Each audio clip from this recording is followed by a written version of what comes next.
Ottawa Centre, and welcome to all those tuning in online. We have a very good show for you today. We've got quite a number of interesting speakers. There's some interesting stuff happening astronomy-wise. It's coming up, some of it very soon, and it'll be good to be a part of the upcoming astronomy day that we're having on Parliament Hill. Well, you'll get more about it. It's not actually Astronomy Day, but Mike Moghadam and Margaret will talk more about that. So without further ado, let's just get straight into it. Oh, and once again, for those who are presenting, two things. The dais the screen is once again not working, so you are going to have to turn around to see your slides. But also, please, again, try to make sure that you are focusing your voice into the microphone. And there is only one camera this meeting, so if you need to look into camera, it's kind of on your right. I suppose the first thing you'll notice is that the screen appears to be less fuzzy. We seem to have made a breakthrough with the projector. The cause is up for debate. It may have been simple, it may have been more complicated, but hopefully from here on in, we'll have much sharper images, and the images will do justice to those who take the time to process the images, and the hours that they put in will be adequately reflected in the quality of the image and projection. All right, so this is the order of speakers for today. We have myself with a few introductions. Unfortunately, Al Scott can't be here, so we won't have his regular segment. Okay if I do May? So, Okay if I do May? April. Chris, you did it again. Chris, can you do a quick edit? No, don't worry about it. No. Oh. There we go. Okay, we'll do a quick edit. Who would rather be there? I don't know. It looks pretty rough. Well, it's daytime. How can they be doing that? If they're navigating by the stars, it's not a good idea. There we go. Dave, okay, so we've got you for May. Tim Cole will be talking about the transit of Mercury. As I said, Mike Moghadam and Mike Garvey will be speaking about the Parliament Hill transit event, as I called it, the Parliament Hill mass transit event, simply because there will be a lot of people there. Brian McCullough will be giving an update on the GA, including a sneak peek for those select few who are here. And after the break, we've got a very interesting talk from Carmen about this gentleman, Eisinga. Then we have the usual observations, announcements, and prizes. So first of all, welcome to our new members. We have 4 new members in the last month. Let's all make them feel welcome.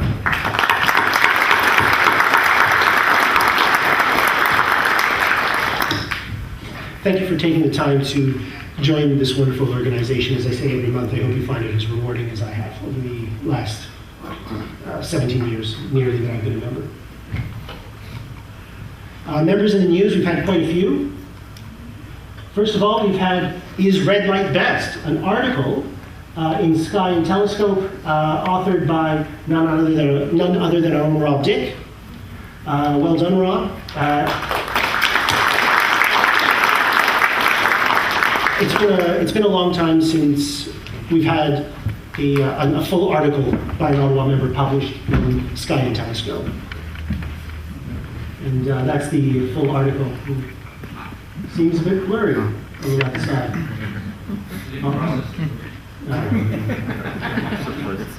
Well, anyway, I'm sure if you get Sky and Telescope, be sure to read Rob's article. Again, it's about whether or not red light is actually best, and I believe makes the argument that amber light is best. Is that right, Rob? Is that the gist? That's correct. Thank you. Okay, yes, you're right. Spoiler alert.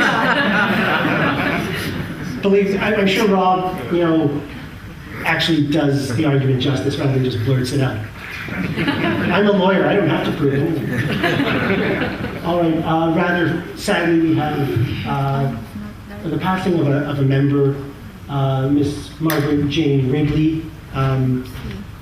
For those of you, I don't know how many of you knew her, but again, tragically, we've lost another member. Just a few moments of silence, I think.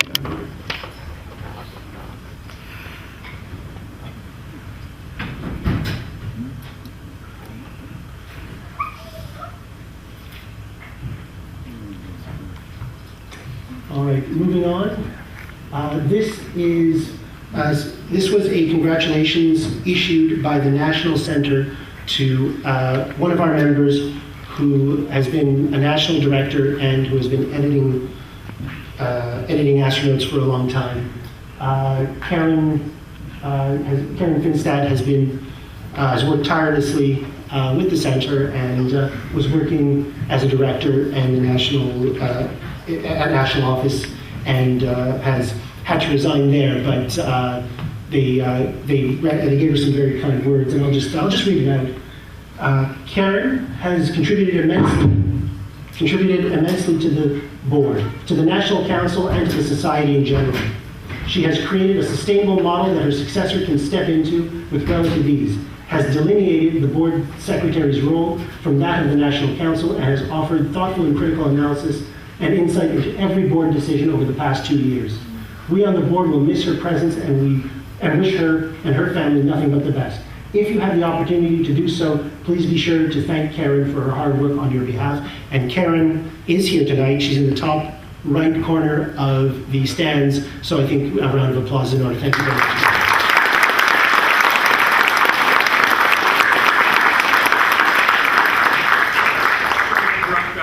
But Karen refused to put that in astronauts. It was a conflict of interest, so we had to put it here. Okay, well. Karen, you would have been all right to put in astronauts. You can put whatever you want in there. But thank you nonetheless. All right, so with that, we'll just go right into the first announcement. Dave, if you want to give us your talk, your presentation for May. The sky's for you. Okay, folks, so let's take a look at what's happening in May. First of all, these are the moon phases. Tonight is the best night. It's one of the cloudier nights. Welcome to Ottawa. So we have a full moon on May the 21st. We do have the Eva Accords, a meteor shower, tonight and tomorrow. Maybe if the clouds clear up, you might be able to see it coming out of the constellation Aquarius. Excellent viewing conditions if it is clear with the new moon. You'll hear much more detail about this, but I had to include it. It is one of the events. On Monday, the transit of Mercury, and that's the approximate path of Mercury across the sun. So it's from 712 to 242.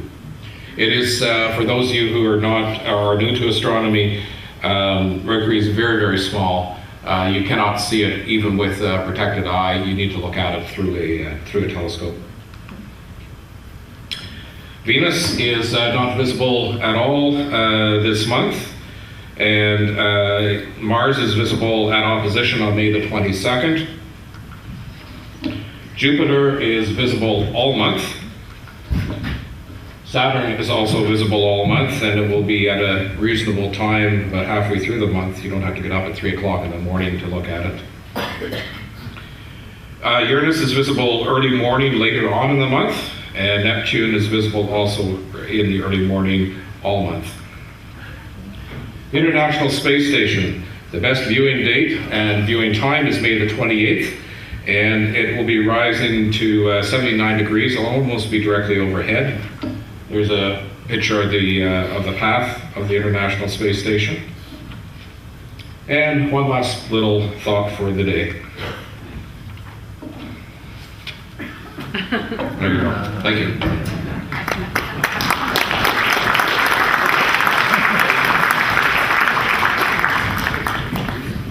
Thank you, Dave. Although we'll get to it in the observations later, last couple of, we've actually been a bit lucky the last little while, as we've had some clear, I think it was about 2 weeks ago, we had a solid week of basically clear sky, so hopefully that streak will continue. But knowing Ottawa, It won't, but we'll hope for the best. Sometimes we do get lucky. Oh. Chris? We discussed this. Chris, are you able to change the order? Hold on. Well, where's Carmen? Well, come on down. No, Carmen, don't listen to Tim. And I don't mean just now. Just never. Don't listen to me. All right, there we go. So now, Tim Cole, Transit and Mercury, take it away. So are they allowed to listen to me now? If they want. Oh, okay. So they are allowed. Okay, folks. Yes, Dave already ruined my intro. Sorry. Yeah. So you already know there's a transit of Mercury. We can't hear you, Tim. Oh, right, of course. Pick. Right. Yeah, you already know there's a transit of Mercury. This is actually an image from the last one in 2006. What more can I say?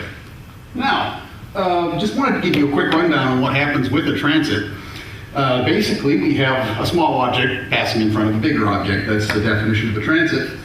Excuse me. And in this case, we've got Mercury passing in front of the Sun. A couple of things have to happen to make this, to make a transit possible. The first thing we've got to do is, if you take a look up there, you will notice that we have Mercury at a fairly steep angle, which actually has less to do with it than you might imagine. And Earth, I've oriented here as the ecliptic, passing in front of the Sun. So we have to have that moment when Mercury is passing through the line of the ecliptic. This is the view from ecliptic north, looking down from a couple of astronomical units. And this is the standard thing that we have for any conjunction where we have Earth and Mercury lined up. But the thing is we've got to have the latitudes, the ecliptic latitudes match as well. This configuration will happen every 116 days. It's not a big deal. The big deal is getting the ecliptic latitude to match as well. In case you're curious, we have another transit coming up in 3 years. And that will be a November transit. And we'll see a little bit of how that one will work out as well. This is the transit geometry that we have to have. I know that comes out in a clunky way. To have a transit happening. And this goes for any transit, Mercury or Venus.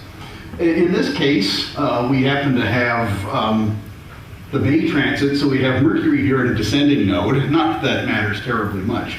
The nodes are the point where the plane of the orbit intersects the ecliptic, intersects the Earth's orbit. And here we have a line of nodes. So you will see here that the transits have to occur when the transiting object hits exactly the orbit of Earth. So it's tied entirely to the location of the nodes. And for Mercury and Venus, those nodes don't shift a lot. They do precess, but not to any great degree. So you'll notice that the opportunities are always 6 months apart. Mercury transits are kind of irregular. In the case of Venus transits, they're quite rare, but they have a very nice discernible pattern to them. Not so with Mercury transits. On average, it's every 7.6 years, but they stop. As they say, if you stick a foot in a bucket of ice water and a foot in a bucket of steam, on average, you're comfortable. So the average doesn't mean very much. One thing you will notice, though, is that there are a lot more November transits than there are May transits. In the 100-year interval that's roughly centered on now, we've got 5 May transits, 10 November transits. The May transits are prized because Mercury is so much larger. 12 arc seconds instead of 10. Celebrate now. Yeah. So as you can also see, the transits aren't terribly rare. They're not super common, but we've got 15 of them in this 100-year interval centered on 2006. We had 13 of them in the last century. But they're rare enough that, it's a cool thing when they do happen, and you'll definitely rue the cloud that will roll in at approximately 7:11 Monday morning and roll out somewhere around 3. with a couple little sucker holes just to make you think it just might work. Yeah, I know. Be quiet, Deb. So, why do we have such a weird pattern? And the answer is not so much the inclination of Mercury's orbit, but that it's an eccentric little sucker. And you can really see this here. And you'll really notice the eccentricity makes quite a difference. I'm going to try to run this myself. Come on, there we go. You can really see how Mercury is speeding up quite drastically as it approaches perihelion. It's very noticeable in the animation. Earth, not so much a big difference. My first thought was, well, the maze must be more common because, you know, it's faster. Well, sorry, it didn't work out that way. It was quite opposed to my general thought. But when you take a look at it, you have a greater opportunity for opportunities. Yeah, that'll work. You have a greater chance of having the opportunity when you've got you've got Mercury near its perihelion. Here's the chart for the worldwide transit. As you can see, Oceania is out of luck for this one. Here in the eastern part of North America, we've basically got the whole thing. Same thing for most of South America. The rest of North America, you'll at least get some of it. In fact, we're only likely to get some of it when you come down to it because, you know, the sun is not going to be super high when the transit starts. So, you know, more likely we're going to see it in progress.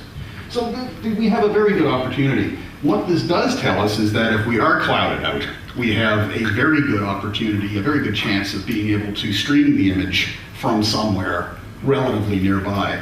So we'll at least get something for the transit event that Mike will tell you about shortly. Speaking of which, here is the,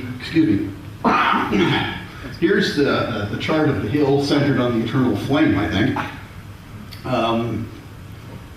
With sunrise, I'm still hoarse from a cold I've beaten, I hope.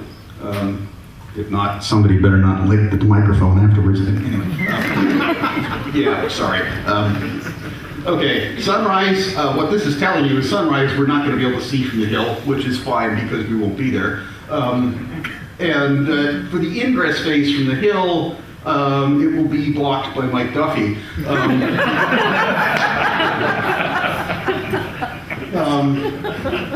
I know that was unkind, nasty, and unjust, particularly from somebody of my girth, but I don't care. Anyway, I'm a mean, nasty person, and you know that. But you will be able to get a fair chunk of the transit from the hill. Up here we have the picture of the path of the transit, which is exactly unlike the one everybody shows you, and I'll show you why in just a sec. Here is the transit path as we would see it animated, and I'll try to get this going. Come on, Whittle animation. There we go. So basically Mercury's coming up and then doing a massive swan dive into oblivion. So here we have the two of them. The difference is in how it's plotted. The standard plot shows you from an equatorial orientation, and that gives you a nice clean line with the same times. This is topocentric, in other words, plotted from where we're viewing, and this gives you reality, which jumps up and whacks you over the head.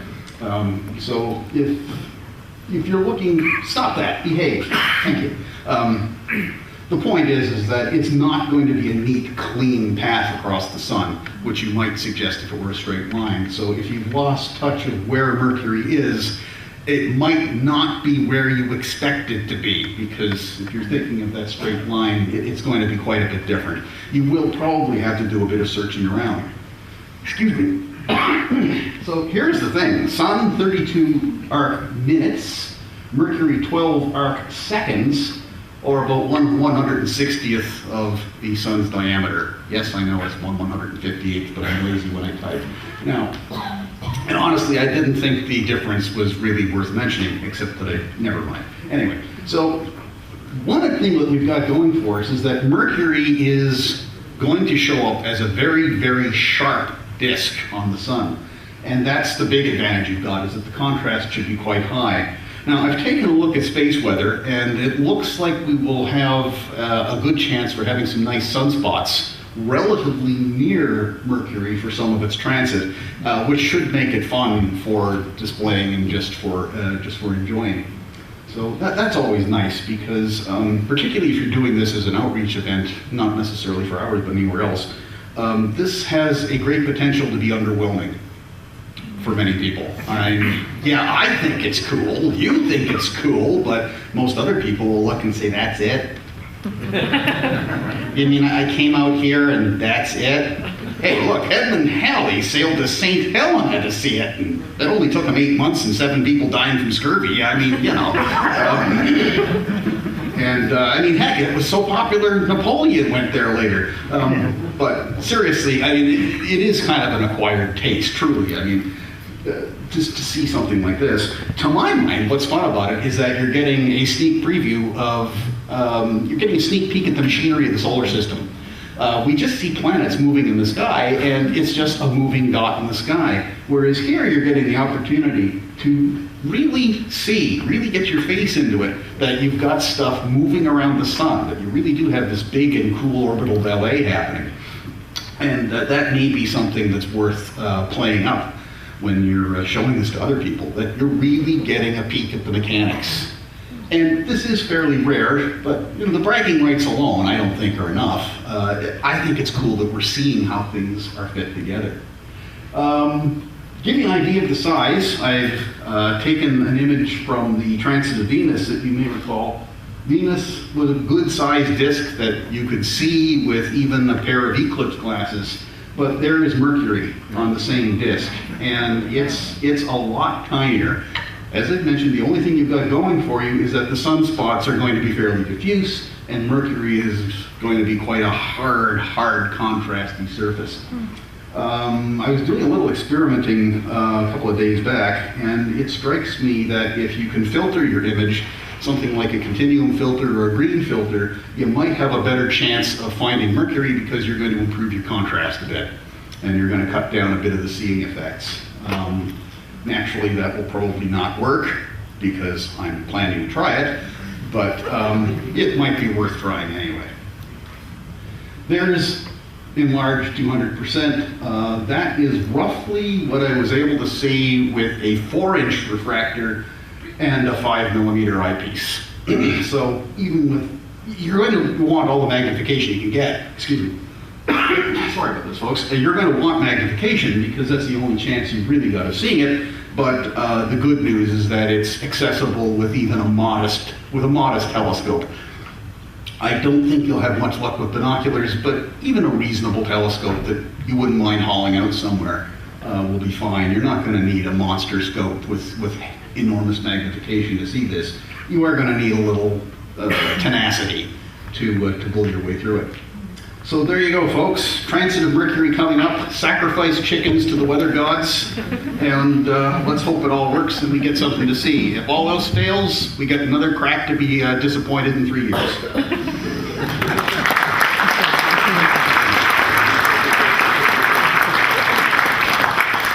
Thank you very much, Tim. Does anyone have any questions? I can kind of see you, so if anyone has any questions. Yes, up front. Where are they setting up on Parliament Hill, or Mike is going to talk? Mike will talk about that. Okay. Actually, I had a question, Tim. Yeah. It's about the orbit of Mercury, Yep. and you said there are descending nodes. Yeah, descending and ascending. Right. So what's the relative difference, if you know, of the actual degrees difference between our orbit and? It's 7 degrees. It's a 7-degree inclination for Mercury. It's a 7-degree inclination for Mercury, which is a fairly steep inclination for an interior planet. But it is symmetrical. It's Okay. not that wobbly. Mercury does have a very rapid precession rate, but again, that's not going to make a huge difference either. Thanks. Anybody Yes. else? Yep. Might want to make a comment about eye safety. Yeah. Good point, but I was going to leave that to Mike. I was going to leave that to Mike, he says, covering his laps. Yes, I don't have to mention it to any of you guys here who are regular members, but there are also people who visit and people online. I cannot overstress the necessity for being careful when you're doing anything with the sun. Naked eye, it's hard to do much damage because you will turn away, just by reflex. When you are using a magnified piece of equipment without proper filtration, you might have as little of a tenth of a second before you experience permanent, irreversible eye damage. The fact that you didn't see anything immediately is not comforting because it can take up to several hours before you will actually notice the damage in any permanent way. Please use this properly. If you do not know how to do it, find somebody who does and let them show you. I have to be uncharacteristically stern with this. You will not be able to get solar filters between now and Monday. They're sold out just about everywhere. You may be able to find people who have them. Please do not improvise them. I've seen people make them out of things like potato chip bags and space rescue blankets and stuff like that. The worst part with that is it might sort of work, and then you discover hours later that you've got permanent damage. So please do not muck around. If you don't have the right filter, don't try it. If you don't know what to do, find somebody who does. Go to the opportunities. There'll be plenty of opportunities for people to help you out with this. Go find somebody. Don't muck your eyes up for this. It's just not worth it. Okay? Thanks. Good point. On the slide for Parliament Hill, Yeah. you had the ingress angle and another angle, but then you had sort of yellowed in angles. Yeah, those are just sight lines for significant parts of the eclipse.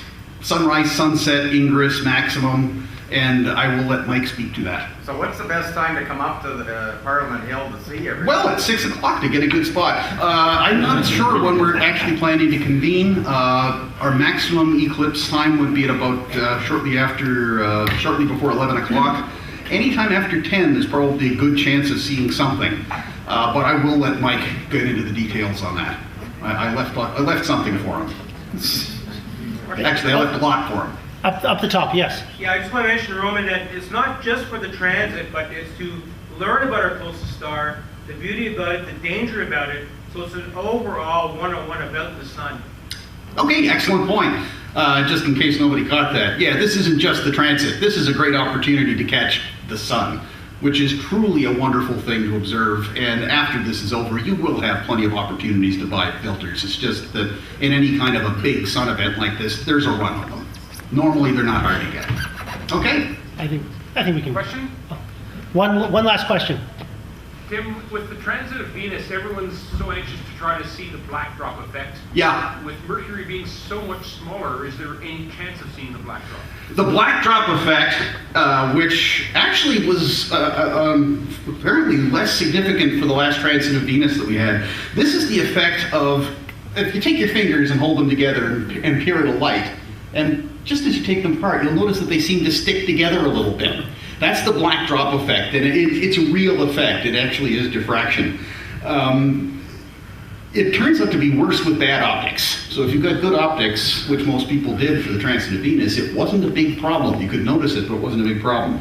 Will you be able to see it with the transit of Mercury? It wasn't reported as being a big issue for the 06 transit, but you just might be able to see it. So I think for us, the black drop effect will be fun. For the previous people who were trying to get accurate measurements with it with old bad optics, it was a horrible thing. But for us, it could be fun. So keep your eyes peeled. You just might be able to see it. But yeah, the smaller disk of Mercury will certainly make it a lot tougher. Or maybe. We'll have to find out. That's the fun part of this. It's all, every time is a bit new. I mean, things have changed a lot in 10 years. Anybody else? Hasta la vista, baby.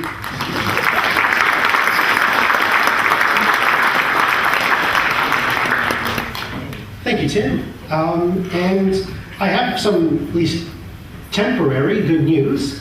The weather report for Monday in Ottawa is, and I'll read it out verbatim, sunny, high 16. So it's not even sunny with scattered clouds or anything. It's just saying sunny. So hopefully I'll trade.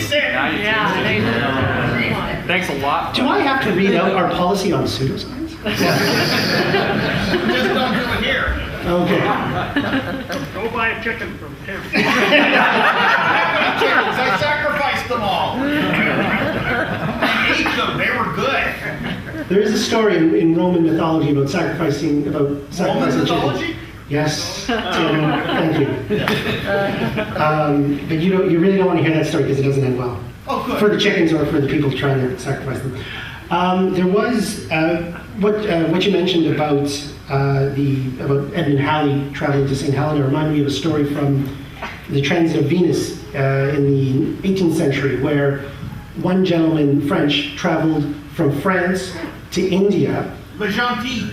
Yeah, arrived in 1761, too late for it, waited the 8 years. When he finally set it up, a cloud it was clear skies except for one cloud which stuck in front of the sun for the entire transit event. I'm not making this up, this is 100% true. He went home and found that he'd been declared dead and his relatives had pilfered his estate. I wish I was making this up, I am not. There's a play about it, Norman. Oh, is there? Yeah, it's done by a Canadian playwright named Maureen Hunter, and it's called Transit of Venus. How exciting. It's about the world's unluckiest transit observer. There you go. It's something for the entertainment column anyway. Okay, so thank you very much, Tim. I think the next is Mike and. Oh, sorry. There we go. Well, anyway, I'll let Mike Moghadam and Mike Darby speak to this. So if you guys want to come on up and tell us about the Parliament Hill Mass Transit event. Actually, Gordon, if you could join me as well. I mean, Gordon Webster and myself have been working or organizing this event here. So let's go maybe 2 slides forward. We'll come back to this one, Chris. So just a bit of background on how this event came to be. But I'll start with that. But Tim, I want to challenge you on something. What I think is overwhelming about this is that a lot of people make comparisons between the transit of Mercury and the transit of Venus. Transit of Venus, as you said, big, huge dot, passing in front of the sun, quite easy to see. Transit of Mercury, you're right, it's a teeny tiny Mercury. But it's surrounded by a huge bureaucracy. But what's cool about this is that for people who are entering into astronomy, okay, Mercury is not easy to see. Mercury, you'll see it, because it hugs the sun. The orbit is pretty tightly around the sun. You only see it when it's greatest eastern elongation, greatest western elongation, meaning at certain times of the year when it's sunrise or sunset, it's furthest away from the sun. So you have to have the sun to set. In this case here, we're seeing Mercury smack in the middle of the daytime, teeny tiny Mercury. So that's kind of a luxury, I think. And also something that you may have read today if you're looking at all the media stuff that I forwarded to you, is I think it was Paul Delaney said something really interesting here. He said the same effect occurs with exoplanets, where you seeing a transit, something passing in front of a distant star, and seeing how the light curve dips. It's our way of seeing that there are planets that are in other solar systems that are passing in front of a star from our perspective on Earth. So it has to make me wonder if maybe, wouldn't that be something cool if while we're viewing this, that in another, many light years away, there's somebody looking with their their refractor, looking and saying, see that, I can see a little exoplanet. Who knows? It's Send the Moghadam constructor fleet. So, Gordon, why don't you refresh people on how this came to be, and I'll talk about the event or whatever. Basically what happened was in late March. Randy Atwood, our executive director, national, was at an award ceremony, I believe, for Chris Hatfield, and the science minister, Christy Duncan, was there, and she approached him about doing an event, an astronomy event on Parliament Hill. So he figured the best one would be sometime next summer. He passed on the contact information to me. I contacted their office, and we spoke on, appropriately enough, the 1st of April. And we suggested that we wanted to do an event this year. The minister wanted to do something in conjunction with Science Week, and so we picked on the obvious, the transit of Mercury. And we've spent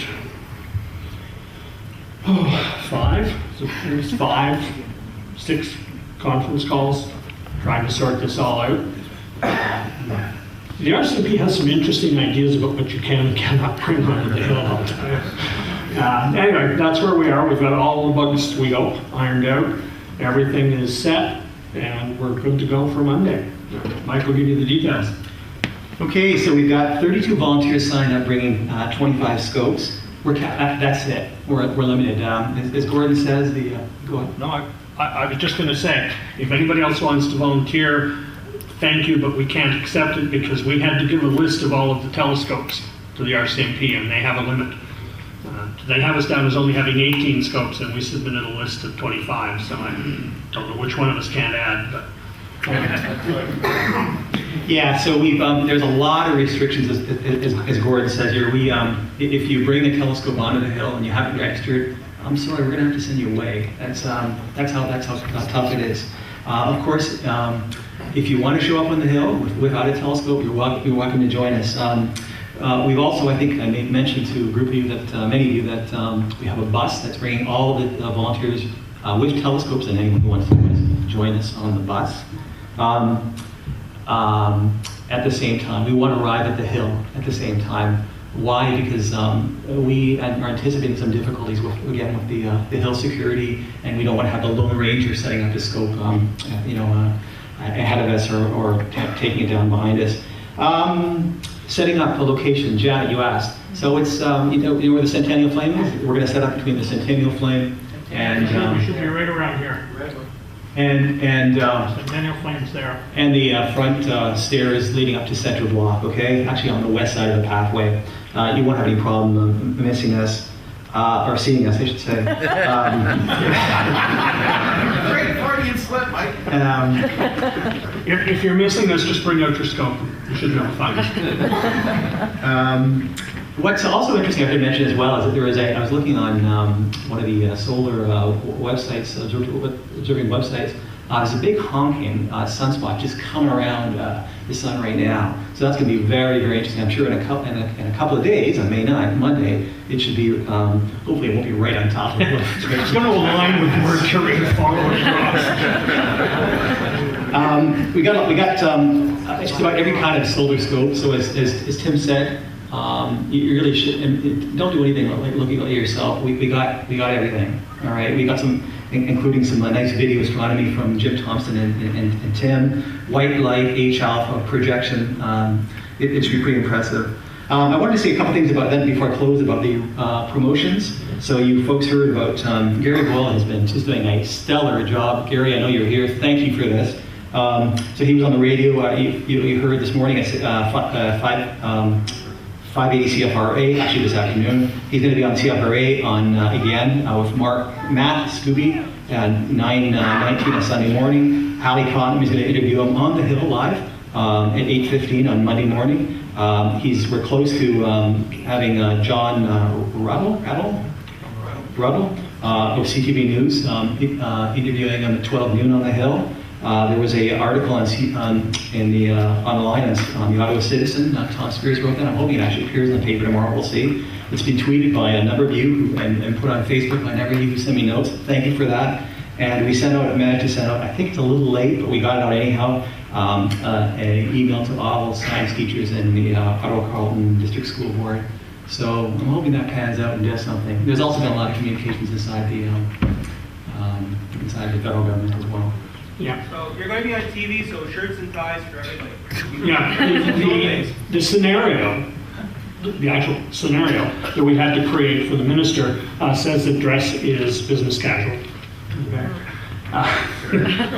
For those of you into this type of thing, it was the minister herself who requested that this event take place, and she will be speaking at it. I believe the time is at about 12:35. And Mark Arnaud will be there with her as well. He will be part of the party. So, Any questions or things we may have forgotten? Mike, just to mention, Smart Scope's going to be active during the transit, and Eric, our video guy, is going to be live streaming it. Okay, yeah, for those who didn't hear that, our center's automated telescope, remotely controlled telescope, is going to be broadcasting the transit of Mercury and with Eric's help over the internet. Yeah, the URL's on our website.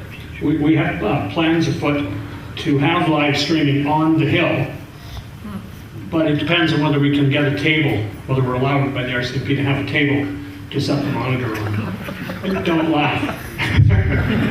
Any last questions here? I'll relook time. You want to say where we mount the buses and when?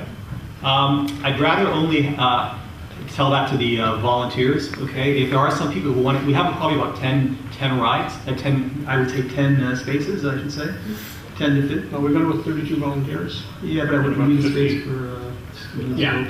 So, if somebody needs a ride, okay, and you want to hitch on, if you're driving the bus, let me know. But I'd rather not broadcast it because I'm worried that we're going to, go out of run out of space. So if you want to contact me, actually right here in this meeting, and we can slip in some extra. I'm sure we have about maybe 10, 15 extra spaces, so we could do that. I see a hand in the corner. Yeah, just, are we tongue in cheek? Do we expect us to dress up for this? I'll have my pencil or t-shirt. I wouldn't worry about it, because I'm supposed to be the one that's meeting the minister and basically brief them. I will be, but I live in my jeans the rest of the year anyway, so it doesn't matter. Is that it? Where's the bus leaving from? Well, again, I'd rather just tell it, and it's not like I want to be secretive, but I don't want to have 200 people showing up for the bus. We only have 56 spots. So I've already said that to all the volunteers and all the people who bring their scope. However, we have about 10 to 15 spots. Okay, I'll tell you now, but I mean, I'll tell you now, but I was twisting his arm back there in case you've got it. Please, you got to tell me, because I don't want to have a case where we've got too many people and not enough space. But it's the parking lot of the Museum of Science and Technology. Next to the pit. Okay, so and that's the bus leaves at 8:15 sharp. All right, and so I'd encourage. Well, anyhow, if you want to come, kids, Sorry, don't be rough about that, but we do have only certain spaces. I'm going to mention those smart scopes, and we're going to probably start around 7 o'clock, or actually 6:30. We're going to be there at 5 a.m. Okay, yeah, and officially our event runs from 10 to The other ones are going to be there a little earlier. We don't need ties and shirts, smart scope. Shirts even. And we're going to probably run for about an hour to start with, and then about 10 minutes every hour after that till the very end. We want to get the very start and the very end, but because of limitations on our internet, we're going to have to break it down to running for about 10 minutes every hour after that. And but we are going to record the whole 7 hours, so those of you who have trouble sleeping can always get a hold of the video and watch it. So anyway, that's smart school. Okay, yeah, the event, just last thing, the event runs officially from 10 a.m. to 2 p.m. Okay, that's when and we expect a lot of parliamentarians and those kind of folks at noon. Yeah, just people at lunch hour, government's down the alley. Exactly, yeah. The ministers apparently had arranged for about somewhere 50 to 60 parliamentarians that have said they're going to take part. Okay, but if you haven't volunteered with the scope, don't let that stop you. Come on down and join us, and you can come in jeans. You don't have to dress up. Okay.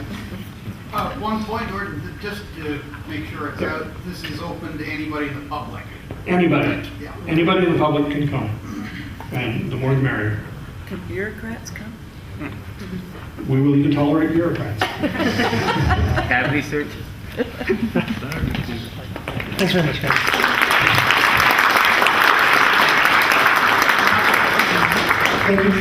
Thank you very much, Mike and Gordon. Certainly an exciting time on the Hill.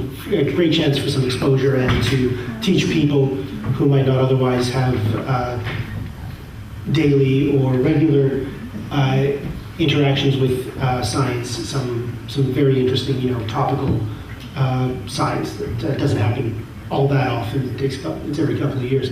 All right, so we'll move into the next speaker, and this is our resident historian, Carmen Rush, with a wonderful talk, I'm sure, about this gentleman and his rather spectacular building project. I think I can safely call it that. So, Carmen, over to you.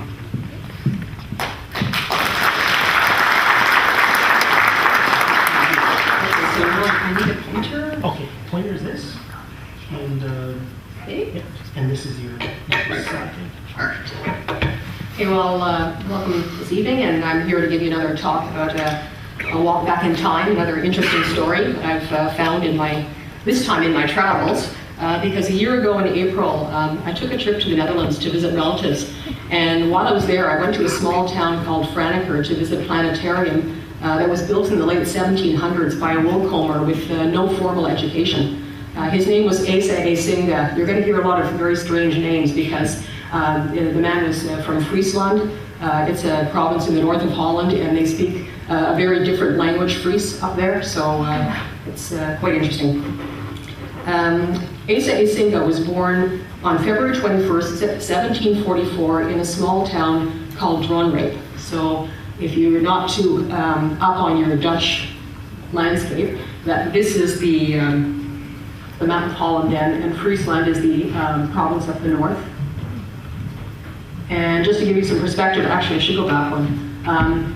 It looks large, but the Netherlands from top to bottom is about the distance you would travel going from Ottawa to Montreal.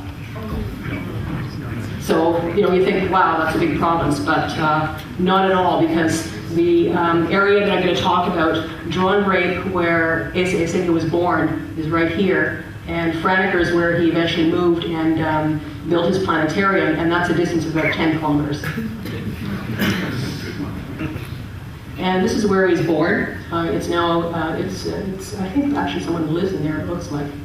A bunch of stuff there. But anyways, still standing, still in good shape, even from the 1700s. I must say that the Dutch public is very aware of its history, and anything that's an old building is immaculately kept. It's literally, when you walk into some of these villages, it's like you're walking back to the 1700s. Everything's just pristine. So Eise was the oldest son with two younger sisters and a brother.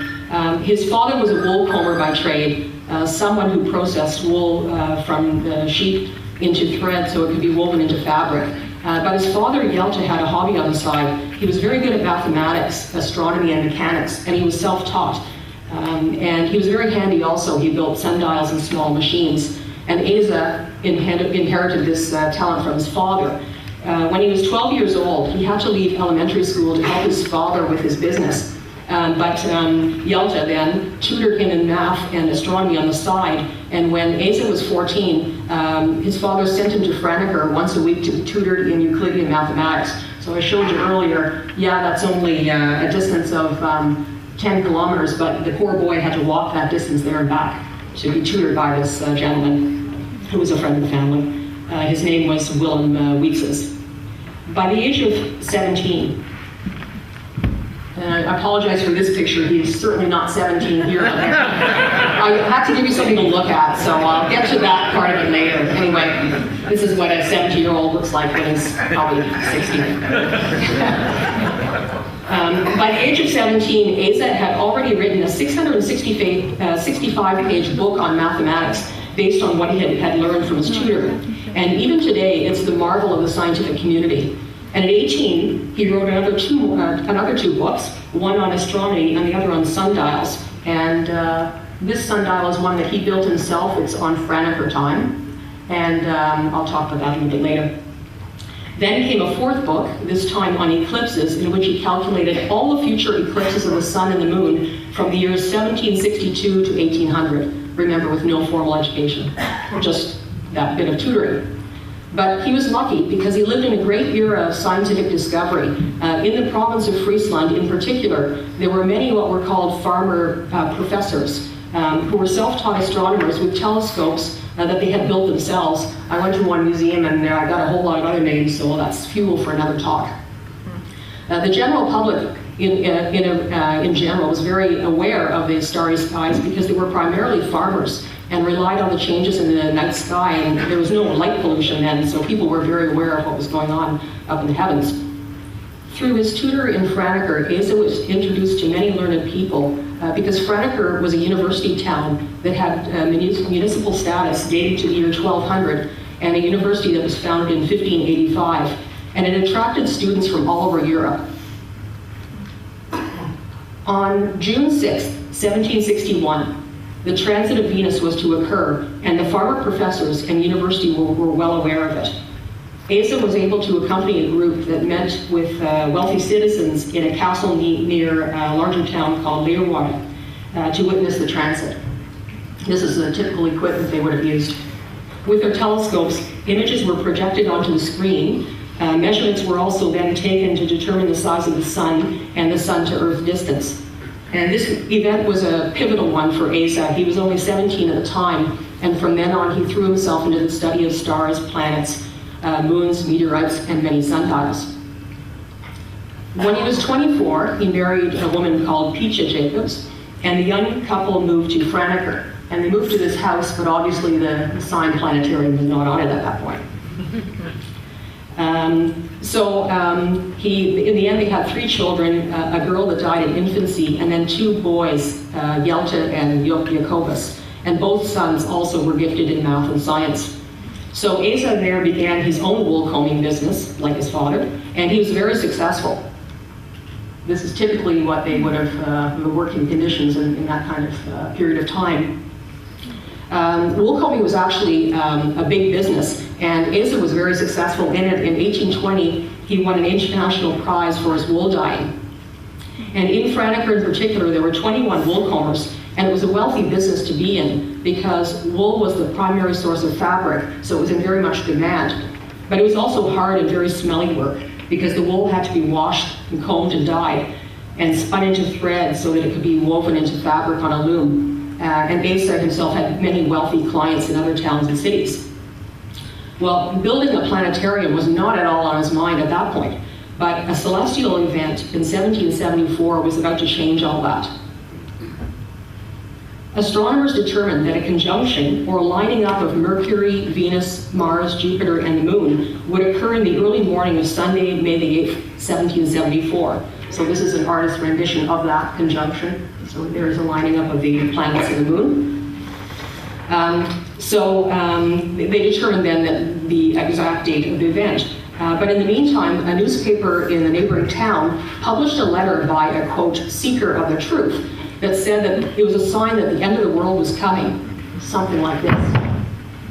And because of the gravitational forces, the planets would collide, the Earth would be thrown out of its orbit and burn up in the sun, and it just went on. And the letter writer actually turned out to be a clergyman who obviously felt threatened by, other powers that God was not in control of, supposedly it looked like. The local government, believing the professors in Franeker, of course, were rather reluctant to let this get out of hand, because it certainly was at that point. So they sent a professor of math from the university to write a rebuttal letter, but it didn't do any good. It was far too late at that point, because people were so terrified that businesses shut and people stayed in their beds on the fated day. But the event in the end was witnessed by many intellectuals and scientists, including Eise, and the day passed quietly. So after this, Eise was so concerned about the lack of education of the townspeople that he decided to find a way to educate them in an understandable way. He decided to build a planetarium in the ceiling of the living room of his house. Not something you would maybe think of doing. He calculated it would take him 7 years to build it, while at the same time continuing to work as a wool comber. In fact, he promised his wife that that would be done, and she must have been a very patient and understanding person, because he spent most of his time planning and building it. So this is his house. At the top, it was built in the 17th century, by the way. At the top gable, which is very typical of Dutch houses, you see a small little engraving there. It's a stork, and that's the name of the house, Dzioba. That's the stork in Dutch. And between the 2 second-story windows, there's the sundial I was talking about that he had built. And over to the right here, over the gate, there's a saying that's inscribed. It says, "Look before you leap." So this is the living room of his house. I'm just going to take a second for you just to have a look. There's a lot to see before I go on talking, so have a look.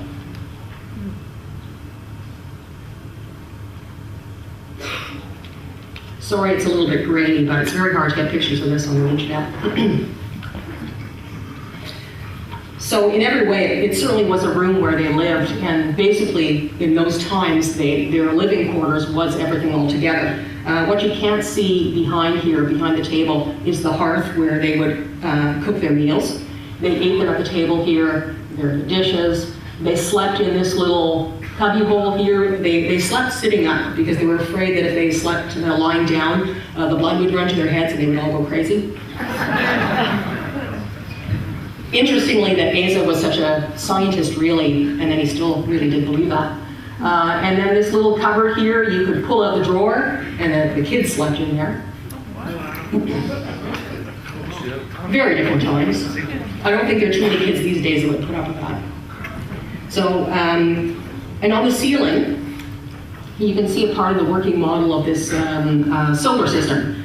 It's a working model of the solar system, minus, of course, Uranus and Neptune that hadn't been discovered yet. And Jupiter has only 4 moons, and Saturn has 1 ring and only 5 moons, because, of course, nothing more is known about it at that time. And the scale of the model is 1 millimeter equals 1 million kilometers. So obviously, these planets and the sun are not drawn to scale, because otherwise you were not created to scale, you wouldn't be able to see them. He did use circular orbits up at the top here for the orbits of the planets. And he did know that they were ellipses, but the problem was that had he used elliptical tracks, it would have made the clockwork very complicated and much more intricate than he was able to do. And all the original paint, everything is original. They did do some restoration, but basically these are the vibrant colors that it would have been at the time. So that's the ceiling. There are grooves here through which all these trace out the orbits of the particular planets. So that's Mercury, of course. The other one is Saturn. And the grooves in the ceiling connect to a metal rod. So all of these are supported, all of the planets are supported by metal rods. And they pass through the ceiling, and they're connected to wheels behind them that rotate with precisely the right revolution time that would be the time taken for each planet to complete an orbit. To compensate for the fact that he didn't use elliptical orbits, I'll focus on Saturn. You can see these little arcs here, these little white arcs on the track there, and they are used to show that, first of all, you see the letters NP here, and VP for induction would be furthest point. So the elliptical path then, the nearest point that it would track would actually be there at that position, even though this is circular. And then at that position over here, the planet would be at its furthest point from the sun. So, and I mentioned about the, let's see where, yes, and the inclination of the planet's orbit with respect to the plane of the ecliptic plane, because as was mentioned earlier, each planet is not actually orbiting the Earth in precisely the same plane that we are. So to show that, these white circles here, if the white track here on, say, Saturn's orbit is on the outside of the orbit, it means that it would be inclined more to the northern ecliptic, part of the ecliptic plane, in other words, above our plane, and then over here it would be below. There's one ring past Saturn. So that's Saturn's track here. And then there's one ring past it that has all the days, all the months, and the days of the year on it. And you can't see it too well, but there's a little pointer there that travels around, and in 365 days, it's come all the way around again. And from this, as the pointer moves around, wherever it is, there's also parallel lines that are running here, and you can also get more information about the sun's inclination in the sky at any time. I'm going to stop for a minute just to let you have a look. It's really a work of art, and the photographs do not do it justice. It is really just stunning when you're actually in that room and you think this man lived in the 1700s and yet was able to build this very intricate clockwork mechanism that made all this run. It's really, really amazing. And he got everything right too. For example, about Mercury being a little bit displaced, about its orbit.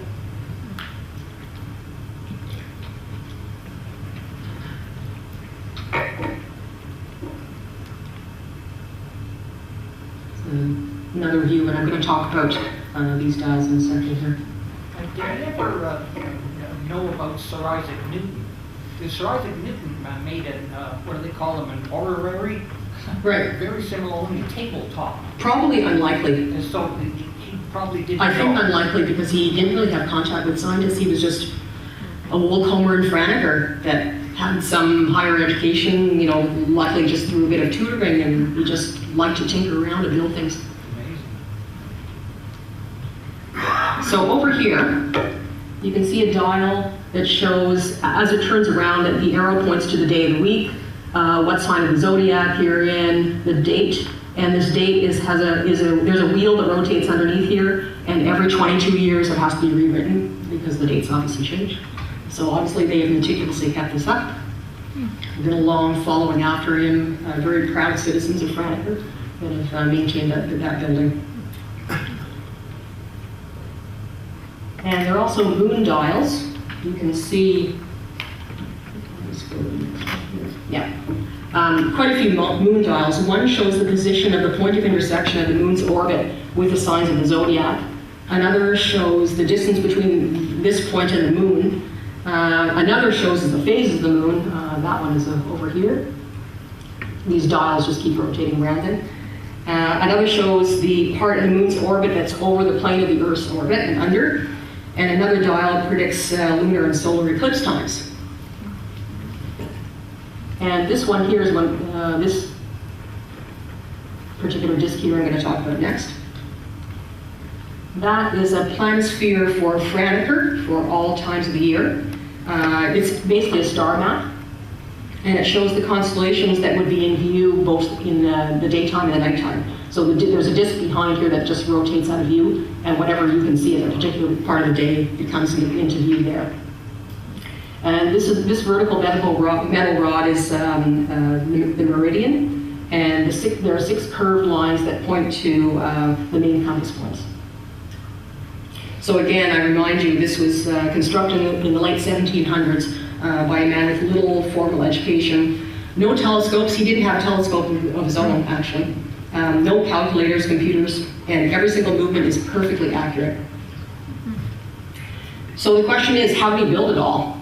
Well, I'm not going to go into all the math and the gears and all the rest, but first of all, the main thing was, this ceiling actually is not the original ceiling of the living room. He built a second ceiling under the main one. So this second ceiling is what you see. And these grooves in here actually are cut completely through that new ceiling, and these discs can be actually removed. So what he did was he replaced them back in there, but you could take them out if you wanted to. You could go behind, between the two ceilings, and then take it all apart if you wanted to. And most of the cogwheels behind, I'll show you some pictures of that in a second, actually, I have one now, yes. Most of the cogwheels are made of oak, and they were made by Eise's father on a self-built mechanical lathe. And the largest wheels aren't solid, actually, they're hoops. That was to cut down on the weight of the thing. And every single wrought iron metal pin in these gears that you see, and there are 10,000 of them, every single one was made by hand, by Eise. This one here, this picture, is the gears that are behind that planisphere that I showed you earlier. Some of the wheels in the primary clock that drive the mechanism are metal, and those were made by a clockmaker, but everything else was made by Eise with the help of his father at some point. And the cogwheels that power the moon dials are especially intricate because they had to be elliptical to make the motions vary in speed and feed into other circular wheels. And most of the wheels are in the attic, so when you go up there, basically, when you go up there to see these wheels, nothing seems to be moving. And it's because it takes so long for the orbits to travel. It moves too slowly for you to see them moving. You only basically see one tiny cogwheel moving, and that's for the central clock that controls the whole mechanism. For example, the cogwheel for Saturn has 538 pins on it, and it moves one pin forward in 20 days. And some wheels, in order to compensate, especially the moon information, some wheels have to be able to move forward and then backward.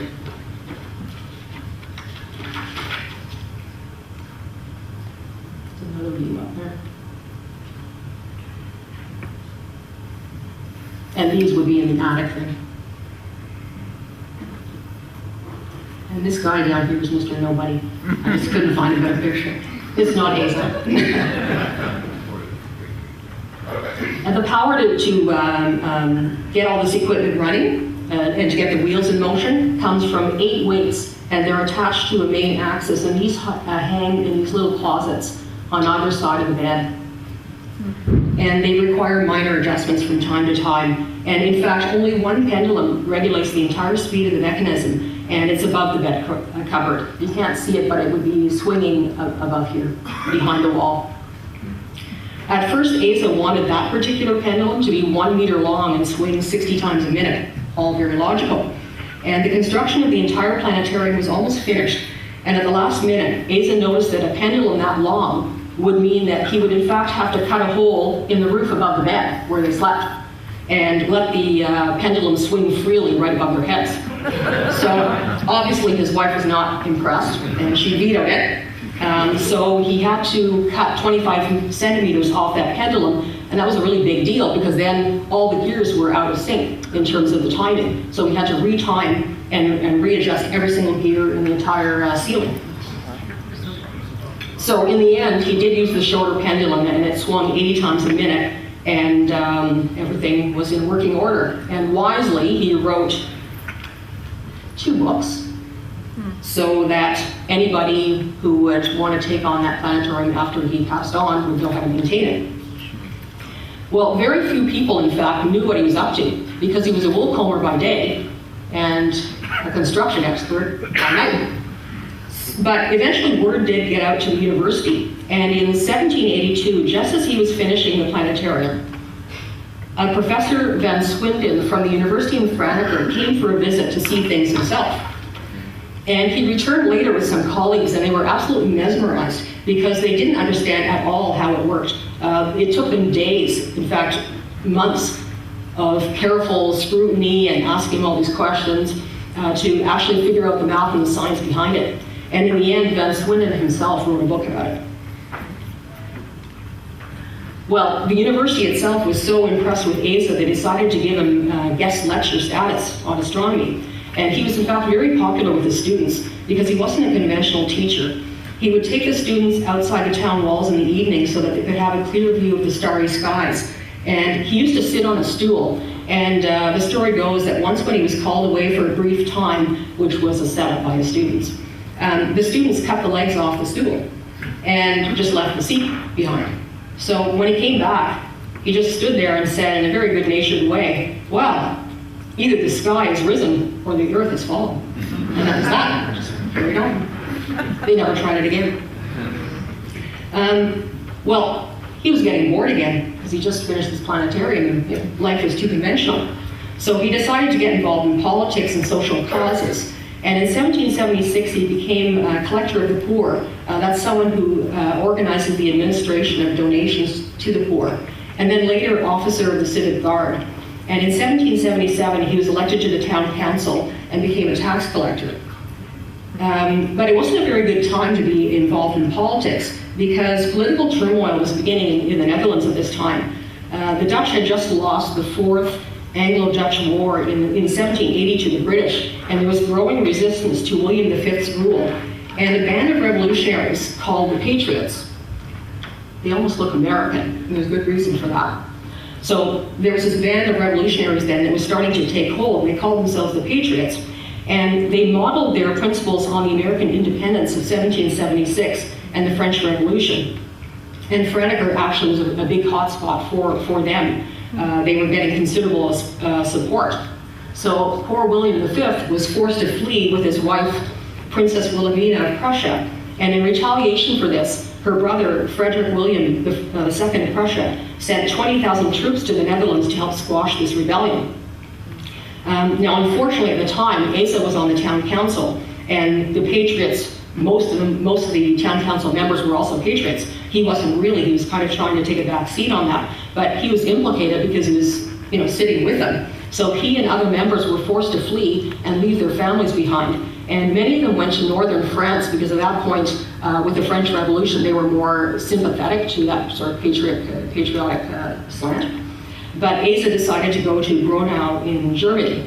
And in 1790, he did dare to move back to Visfleet, which was very close to the Frisian border. And there he had heard that in the meantime his wife had died and his 2 sons were living with his brother. Unfortunately, someone ratted on him, and the hiding place was discovered. He was arrested, and he stood trial for the involvement with resistance and was imprisoned. And in 1792, he was exiled for 5 years from Friesland. Later after that, he did return to Visfleet and married for the 2nd time and had 2 daughters. And unfortunately, this never did come to pass, but he was already planning to build another planetarium, this one, a domed one, but he was never able to do that.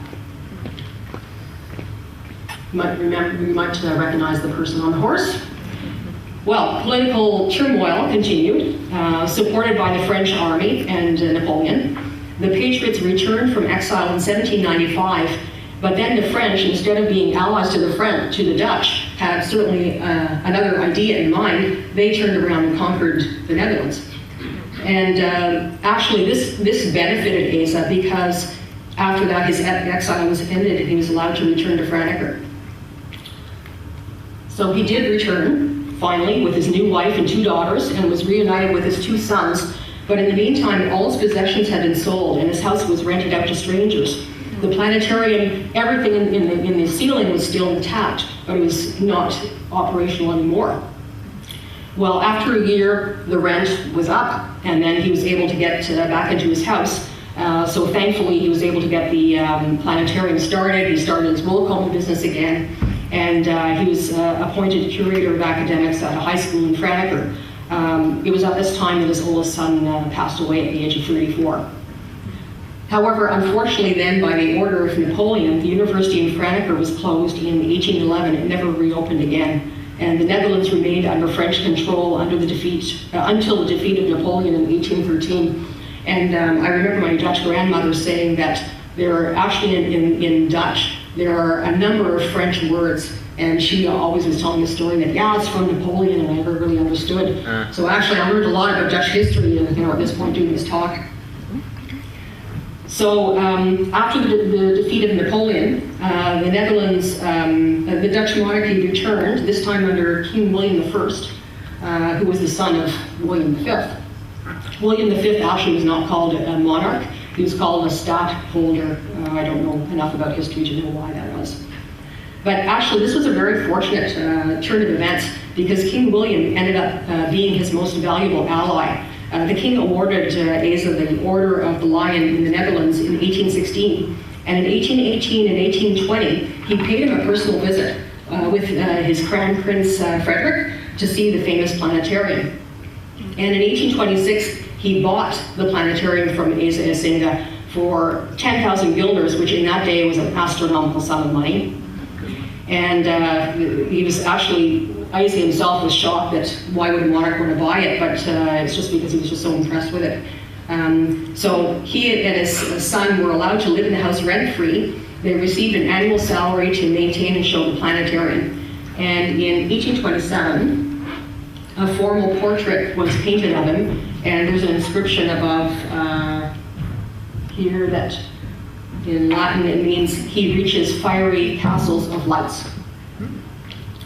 On August 27th, 1828, Eise Eisinga died at the age of 84, and at his request, he was buried beside his father in Dronreid. His son Jacobus continued to run the planetarium for 30 years, and in 1859, the planetarium was given to the city of Franeker.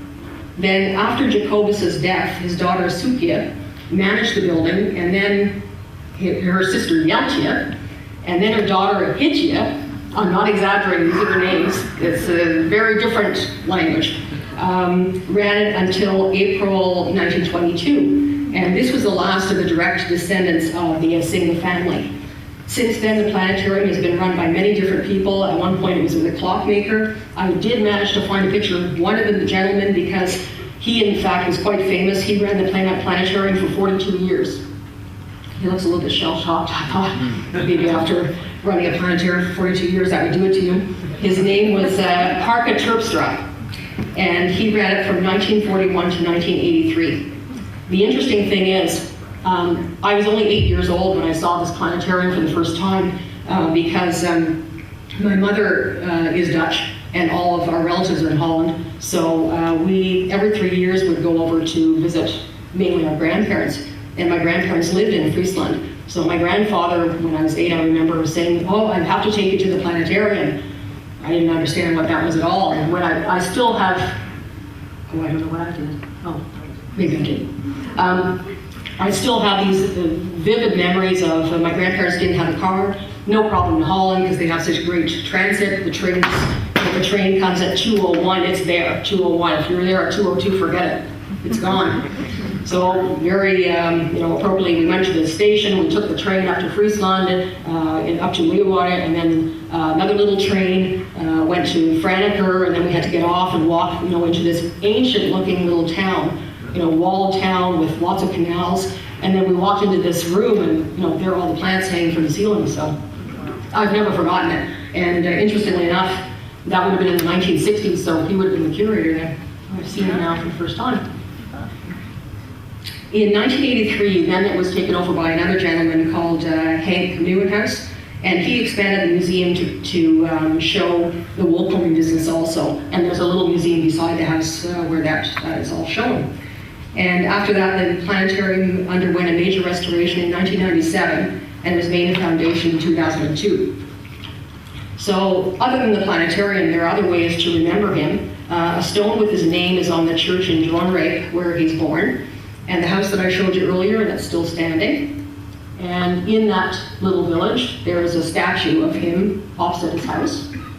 And it says here, Eisinga, wool comber, I don't know what that would be, saying something, anyway. Maybe that's having to do with his religious slant. So born February 1744 at Dronrape, 27th of August, 1828. That's in Fries, so I'm not sure what that means. And this is the grave. He's buried with his father. And I found this on a bridge in Franeker, very close to where the planetarium is. And you can see a close-up of his image there. And all the books still exist, as well as his portrait. So I hope you'll have a chance yourself to see it one day. Really, as I said, the pictures don't even do it justice, even though they're really just amazing to see. Just actually see it in the flesh and to think that something that was built in the 1700s is still standing today and is still completely down to the second accurate on all the orbits is really mesmerizing. Any questions?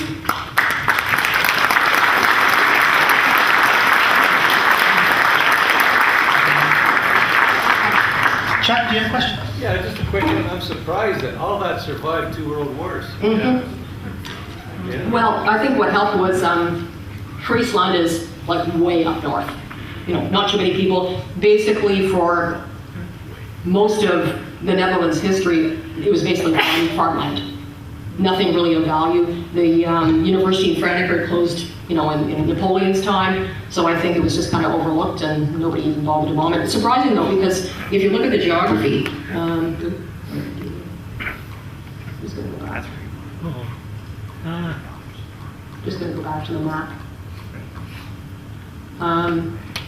The Netherlands is not that far away from Britain, and Britain had its bombing, it's more up here.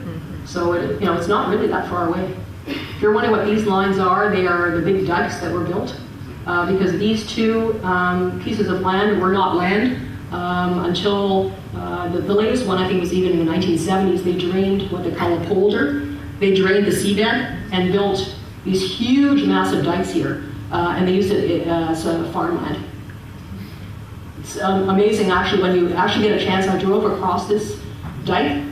And it's downright scary because it's a 2-lane, if you could call it a highway, and there's basically no shoulder. Like you're driving on the road, and you look there, and there's this tiny little railing, and you think, okay, if I just go a little off to the right, I'm in the North Sea. and I got stuck. This was not on this trip. Every year I've been to the Holland myself, just by myself, 2 times now, without any relatives or family. And I rented a car, I was driving all around. I thought, oh, no brainer, the Dutch roads are so immaculate. They don't have frost really, so there are no potholes. You just drive, you don't even feel like the tires are on the road. You're just kind of floating. Except when I got on this and I hit some massive rainstorm, and there was literally nowhere to pull off. It's about 20 kilometers, so it's the longest 20 kilometers in my life. But I made it. Any other questions? All right, go ahead. I was wondering, Carmen, is there any record of how many people visit that per year? There is a guest book, and apparently there's still even the guest book. I'm not sure how many people do. You probably see it on the internet, but apparently they still have the original guest book when the king came, for his visits. But unfortunately, since then, someone ripped the page out at some point. So I guess they wanted it as a souvenir. So that no longer exists. But yeah, I don't know. When I went there the latest time, a year ago, there were a lot of school children running around. So it seems to be the focal point for field trips. They all have their assignments to do too, but it was quite amazing how many people you can pack into a room. When I went there when I was 8, we went in July and it was stinking hot, terrible humidity. Of course, everybody closes the doors and windows and we're all baking in there. And there was a seniors group that was also having a tour, and they were very, no windows open, it's too cold.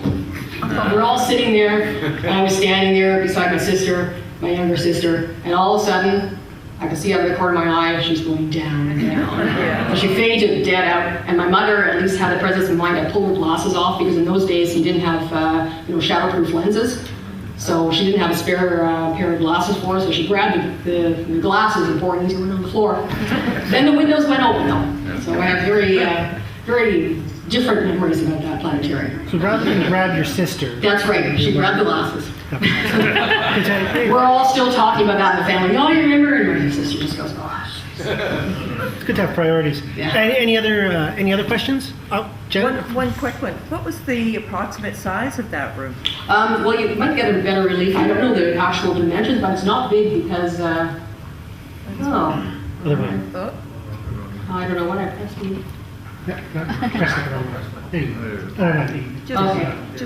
Just to find room, yeah, where the guy was standing there, Mr. Nobody. Seems pretty there. small. It's very small, because if you get the relief and the bed, if you think how tall is this guy? He's not very tall because those door frames are very low. And the house was built in the 1700s and very, very low doors. So it was not wide. When you think that a family of 5 at one point lived in there, in one room, because he had his wool combing business too, and there was another room I think behind there, but they used that for wool combing. Basically, they had a business right in the house. And there's nothing upstairs, just an attic. And certainly there was nothing there, no space available after those cogwheels went in there, I can tell you. All right. Thank you very much.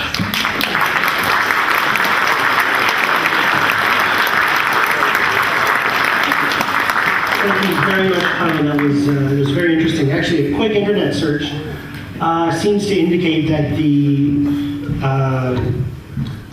construction of Mr. Eisinga at Orrery, if you want to call it that, is the oldest still functioning orrery in the world. So, good for him. He knew how to build something that lasts.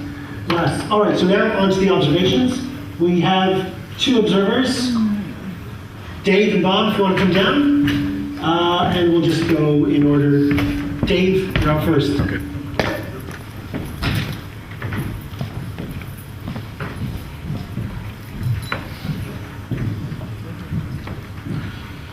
Okay, I took the astrophotography course with Paul Clevenger, and I've been trying to get some pictures. This was taken last Tuesday. Mics are ringing a little bit here. Last Tuesday at 9:35 with my Celestro Nexstar 5, the T-adapter, a Canon 60D at ISO 800, an exposure of 1/50th of a second. This is a composite of the same image processed 2 different ways so that I could bring out the moons without having Jupiter washed out. And from left to right, you can see Ganymede, then Jupiter, Europa, and Callisto. And out of the frame and to the left would be Ganymede. and this was taken last Tuesday. And just to the right of where my scope was pointing was the straight line. It wasn't ideal conditions, but it came out okay. Thank you.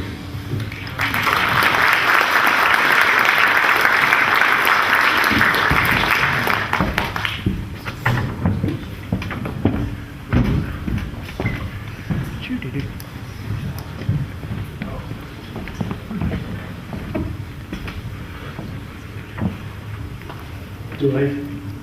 Just hit the right button. Oh, there you go. Gotcha. Whirlpool Galaxy. In April, I managed to get out 14 nights. It was pretty clear nights, a pretty clear month, I'm sorry. The moon was out some of those, so not all of them were what you'd call good observing nights, imaging nights. The Whirlpool Galaxy, kind of interesting galaxy. It was the first galaxy that they noticed spiral arms.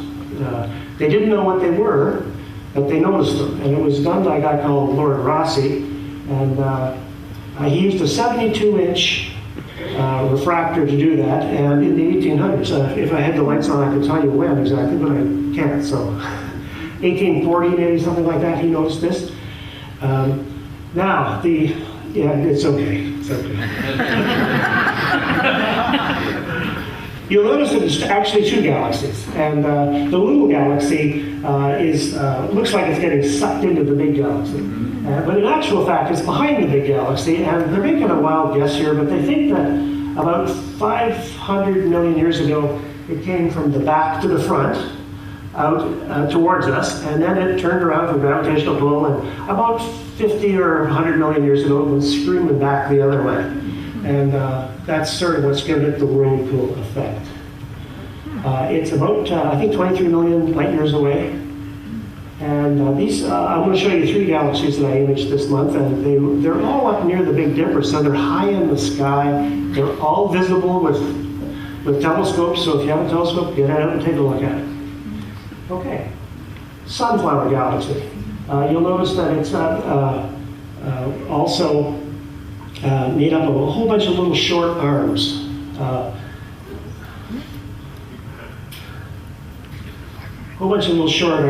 And Lord Rossi also noticed the spiral galaxy, the spiral arms of this one, after he noticed it in the M51. This one is a little further away. I think about 30 million light years away. Okay, next one. This is the Black Eye Galaxy, or I prefer another name for it is the Evil Eye Galaxy. I've actually never heard it called that. I just saw that on Wikipedia.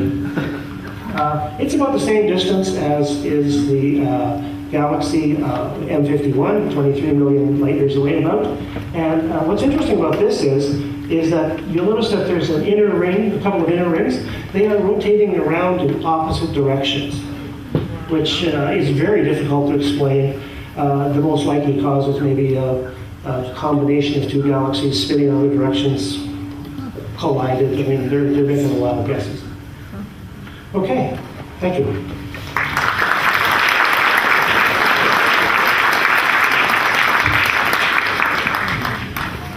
Thank you very much to our observers. As always, we love to have observations come in. So I guess we'll just move on with the with the kind of closing phases of the night. All right, Mike, do you want to tell us about the dates for these star parties coming up? Is he here? Yes. Hi everybody, I'm Mike Garvey. I'm taking over the star party coordinator for Mike Moghadam. You see up there now, it just shows the location. We just sent out the dates and got the paperwork started from the library and the insurance. Here you can see the primary dates for the meet coming up, 27th, 28th. And the follow-up on the 4th if we have any weather problems. This is all on the RASC Ottawa website. And I believe my email has been sent out in the astronauts as well. Other than that, any questions? That's it. Thank you very much. Thank you so much for taking on that role. Star parties, public star parties are always a big part of the center and our outreach mandate. All right, so some of you will have seen this email that went out. I'm just going to mention it quickly. There's the Lennox and Addington, sorry. There's going to be a spring sky. So there's going to be a dark sky viewing event, again, weather permitting, obviously. And it's going to be located. It's going to occur at 7980 County Road 41, Erinsville. I'm not sure where that is, although I'm sure you can plug that into Google Maps and it'll tell you. Roman? Yes? It's about 11 kilometers south from Highway 7. You hit Calidar, turn left. You hit Calidar, turn right? Turn left, turn left, down towards 401. Okay, so when you hit 11 Calidar, kilometers down on the right. okay, when you hit Calidar, turn left. And it will be the weekend of May 7th to May 10th from 9 to 10:30 p.m. So if you're going to be in that area, make note of that. That's tomorrow. It's this weekend, yeah. That's this weekend. Yeah. That's this weekend, yeah. Okay. Sorry for the late notice, but that's what we got. International Astronomy Day. It's going to be the Saturday, May 14th, and it's going to be here at the museum. As you can see, there'll be daytime activities, including a telescope clinic and indoor exhibits. And then from 8:30 p.m. to 11 p.m. there'll be a free public star party. And if you're interested in volunteering, get in touch with our wonderful tech master, Chris, at this email address. And hopefully it'll be a fun time. All right. And these are just images from past International Astronomy Days.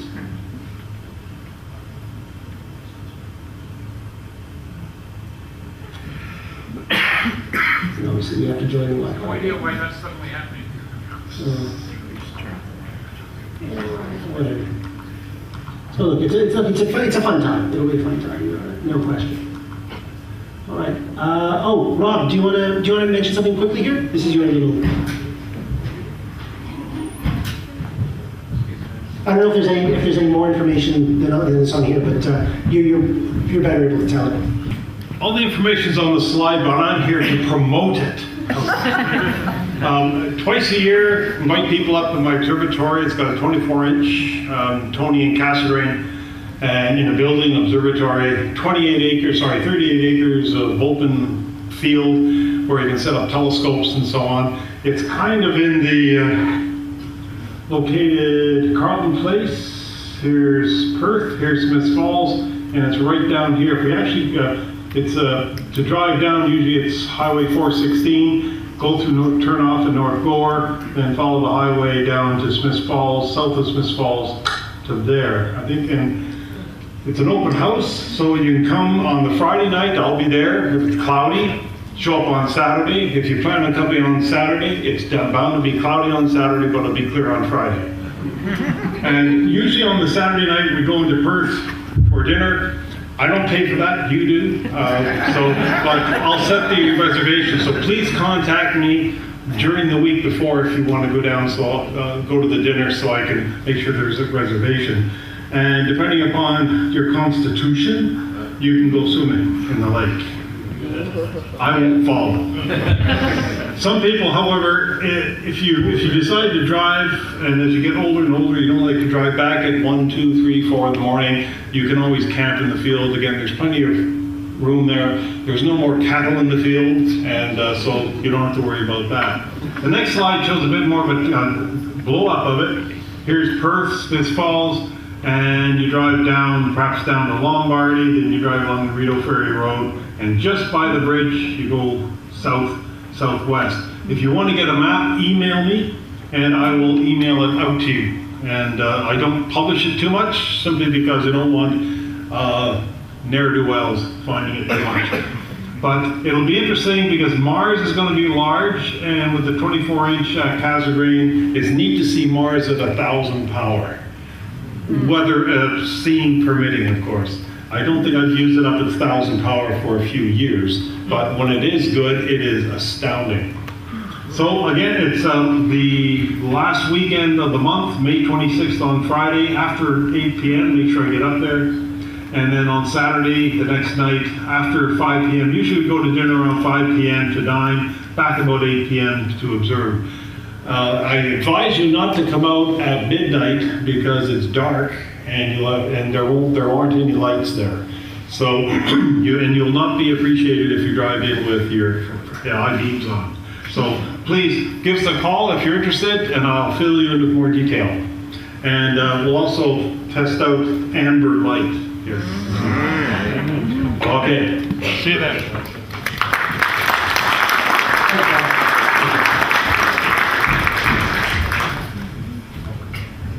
Okay, this is something that we found on the internet. We won't play the video. It's really just a car commercial. But the interesting part is down here. Now you can't really see it, but this says proud supporter of the Royal Astronomical Society of Canada. So Subaru has apparently given money to the National Centre, and they're supporting us. And this They're in the Pleiades, isn't it? yes, well, that's the That's the logo for the vehicle. yeah, yes, Subaru is the Japanese name for the Pleiades cluster. And on this website, there's links to dark sky and kind of constellations getting started, and a few other things. Yeah, so if you want to check it out, look up Subaru dark sky, and it'll bring you to this website. All right, so Estelle's pick of the month is stargazing with binoculars, something that a lot of you do, I know, and it's a good way to get started. And now, as is somewhat traditional, we have Space Weird But True But Not By Me today. Janet, take it away.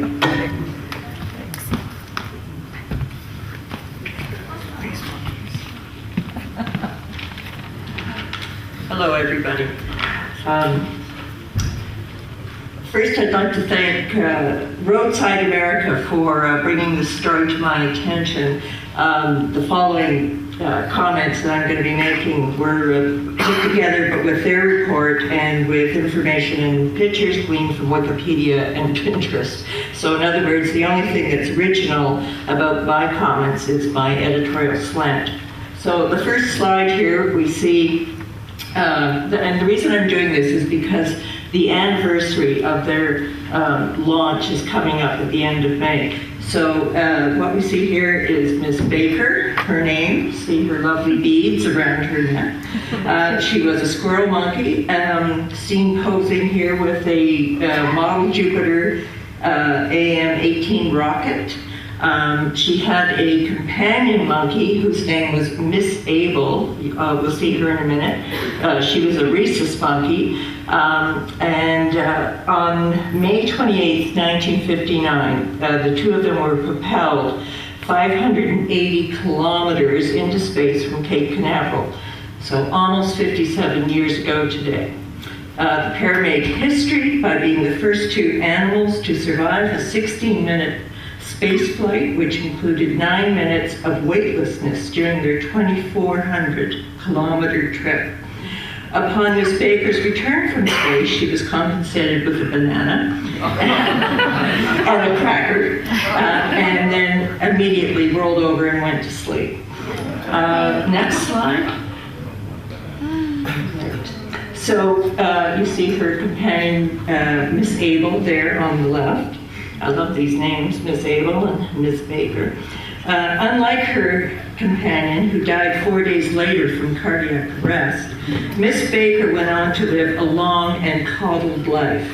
From her pre-flight days in a Miami pet shop, where she just hung around, she soared to popularity after the flight, appearing on the cover of Life magazine, with Miss Abel and flying first class with her own personal physician when making television appearances. After the heyday of post-flight stardom, Miss Baker settled down with her husband, Big George, and that was in 1962. And they lived together at the Naval Aerospace Medical Center in Pensacola, Florida, until Big George took the bug. And then when Big George passed on January 8th, 1979, Miss Baker remarried. She remarried a primate named Norman. And the ceremony, I kid you not, was presided over by Alabama District Court Judge Dan McCullough. It was reported that Miss Baker refused to wear her white wedding veil for the big day, tearing it off after only a few seconds. Next slide, please. Today,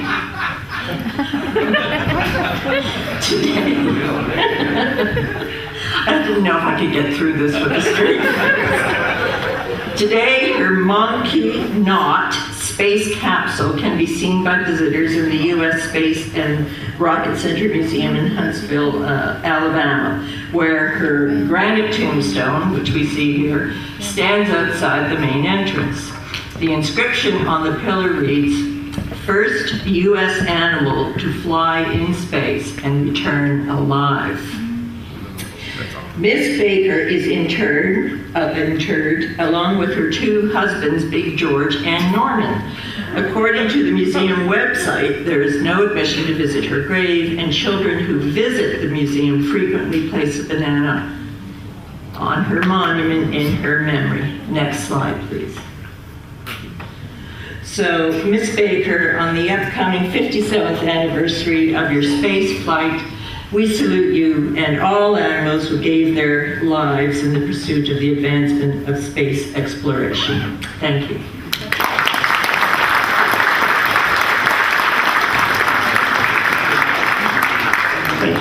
Thank you, Janet. It's a lovely story. Certainly, I think it's one of the certainly animals are among the unsung heroes of the space program. Just something interesting I noticed about that. I'm just going to go back a few slides to the cover of Life magazine. Interesting. 1959. Big riddle for the U.S. family. Where does the money go? Yeah. It doesn't seem to change, does it? Yeah. Same thing. But well, Miss Baker, thank you very much for your contribution to science. All right, so thank you very much. That concludes the formal part of the meeting. Memberships, again, as always, we post this information if you're interested in joining. $75 for a regular membership. Family membership is $70 and youth membership is $45. Membership benefits include being able to take out a scope from the library. You can access the sites of the Fred Lassing Observatory, but not the actual building itself. That requires a separate fee. And you can also take books out from the Stanmont Library. You also get these publications electronically or physically, except for the Observer's Handbook, which is now only electronic to members. These are the contact information for the various members of the club. And again, Ron St. Martin, he's got the keys to the FLO for those who pay for them. Meetings are webcast through this URL. This is our website of past meetings. Tonight's audience was 153. Thank you to all the speakers.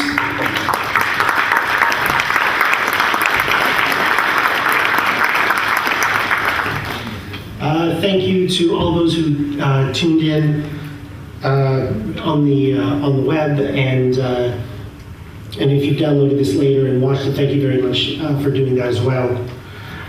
So I think with that, and obviously, one second, we've got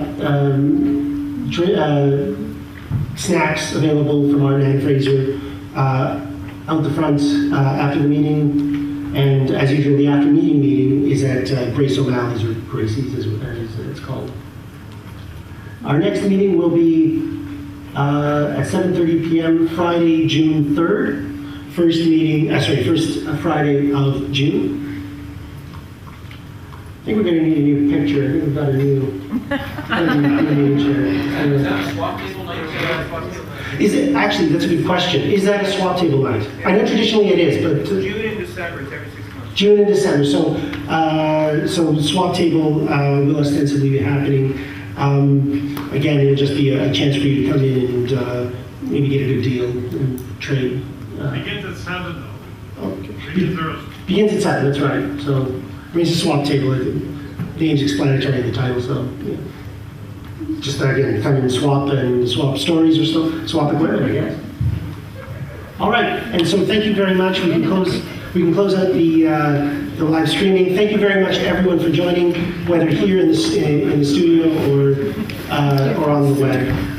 Thank you very much, and I hope to see you all again next month. Thanks, everyone.